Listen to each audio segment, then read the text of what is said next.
আগে সবাই ভিডিওটা দেখেন। প্রথম দফা, প্রবাসে মারা যাওয়া সকল বাংলাদেশি নাগরিকদের মৃতদেহ রাষ্ট্রীয় খরচে দেশে নিতে হবে। দ্বিতীয় দফা, প্রবাসীদের জাতীয় পরিচয়পত্র ও ভোটাধিকার চাই। তৃতীয় দফা, বিমানবন্দরে প্রবাসী হয়রানি বন্ধ চাই। চতুর্থ দফা, প্রবাসীদের জন্য যুগোপযোগী দ্বৈত নাগরিকত্ব আইন ও পেনশন সুবিধা চাই। পঞ্চম দফা, পাসপোর্ট সংশোধনের সুযোগ সহ দালাল মুক্ত পাসপোর্ট ও দূতাবাস সেবা চাই। ষষ্ঠ দফা, প্রবাসী সুরক্ষা আইন প্রণয়ন ও বাস্তবায়ন চাই।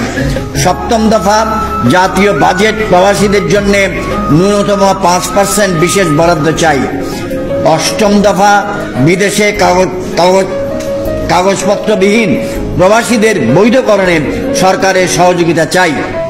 নবম দফা, বিদেশে প্রবাসীদের জন্য পর্যাপ্ত বাংলাদেশি দূতাবাস ও শ্রম কল্যাণ উইং চাই।